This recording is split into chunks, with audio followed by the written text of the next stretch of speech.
प्राचीन काल में एक नदी के किनारे बसा नगर व्यापार का केंद्र था।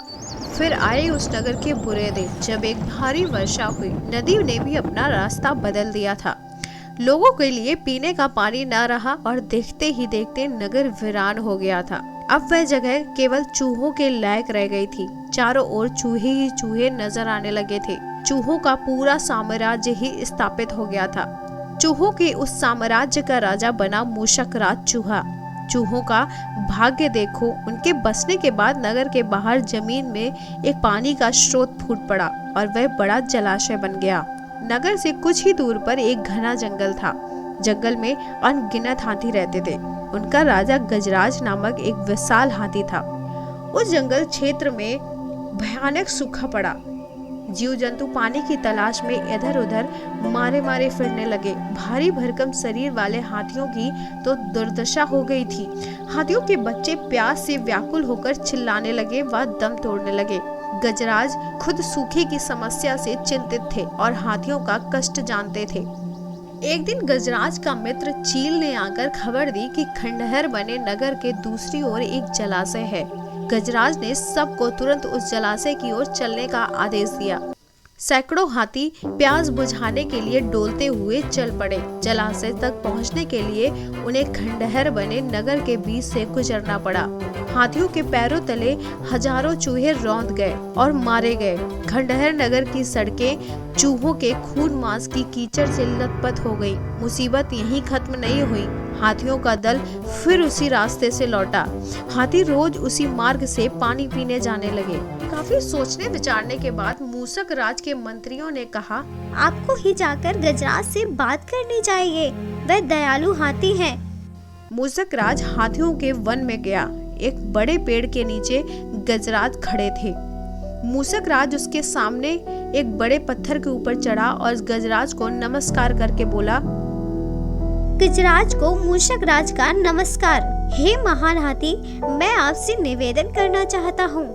आवाज गजराज के कानों तक नहीं पहुँच रही थी। दयालु गजराज उसकी बात सुनने के लिए नीचे बैठ गया और अपना एक कान पत्थर पर चढ़े मूषक राज के निकट ले जाकर बोला, ओ नन्हे मियाँ, आप कुछ कह रहे थे, कृपया फिर से कहिए।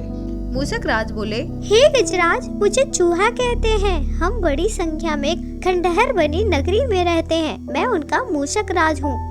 आपके हाथी रोज जलाशय तक जाने के लिए नगरी के बीच से गुजरते हैं। हर बार उनके पैरों तले कुचले जाकर हजारों चूहे मरते हैं। यह मूषक संहार बंद ना हुआ तो हम नष्ट हो जाएंगे। गजराज ने दुख भरे स्वर में कहा, मूषक राज, आपकी बात सुनकर मुझे शोक हुआ। हमें ज्ञान ही नहीं था कि हम इतना अनर्थ कर रहे हैं। हम नया रास्ता ढूंढ लेंगे। मूषक राज कृतज्ञता भरे स्वर में बोला, गजराज, आपने मुझ छोटे जैसे जीव की बात ध्यान से सुनी। आपका धन्यवाद गजराज। कभी हमारी जरूरत पड़े तो याद जरूर कीजिएगा। गजराज ने कहा, यह नन्हा जीव हमारे किस काम आएगा। सो उसने केवल मुस्कुराकर मूषक राज को विदा किया। कुछ दिन बाद पड़ोसी देश के राजा ने सेना को मजबूत बनाने के लिए उसमें हाथी शामिल करने का निर्णय लिया।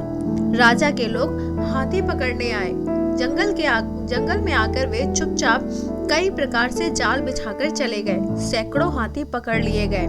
एक रात हाथियों के पकड़े जाने से चिंतित गजराज जंगल में घूम रहे थे। उनका पैर सूखी पत्तियों के नीचे छल से दबकर बड़े रस्सी के फंदे में फंस जाता है। जैसे ही गजराज ने पैर आगे बढ़ाया, रस्सा कस गया। रस्से से दूसरा एक सिरा पेड़ के मोटे तने से मजबूती से बंधा था। गजराज चिघाड़ने लगा। उसने अपने सेवकों को पुकारा, लेकिन कोई नहीं आया। कौन फंदे से फंसे हाथी के निकट आता। एक युवा जंगली भैंसा गजराज का बहुत आदर करता था। जब वह भैंसा छोटा था तो एक बार वह गड्ढे में जा गिरा था। उसकी चिल्लाहट सुनकर गजराज ने उसकी जान बचाई थी। चिंगाड़ सुनकर वह दौड़ा और फंदे में फंसे गजराज के पास पहुंचा। गजराज की हालत देखकर उसे धक्का लगा। वह चीखा, यह कैसा अन्याय है गजराज, बताइए क्या करूं? मैं आपको छुड़ाने के लिए अपनी जान भी दे सकता हूं। गजराज बोले, बेटा, तुम बस दौड़कर खंडहर नगरी जाओ और चूहों के राजा मूषक राज को सारा हाल बताना। उससे कहना कि मेरी सारी आस टूट चुकी है। भैंसा अपनी पूरी शक्ति से दौड़ा दौड़ा मूसक राज के पास गया और सारी बात बताई। मूसक राज तुरंत अपने 20 सैनिकों के साथ भैंसे की पीठ पर बैठा और शीघ्र ही गजराज के पास पहुंचा। चूहे भैंसे की पीठ पर से कूदकर फंदे की रस्सी कुतरने लगे। कुछ ही देर में फंदे की रस्सी कट गई और गजराज आजाद हो गए। आज की कहानी आपको कैसी लगी हमें कमेंट बॉक्स में जरूर बताइएगा। ऐसी ही अच्छी कहानियों के लिए हमारे चैनल को सब्सक्राइब करें।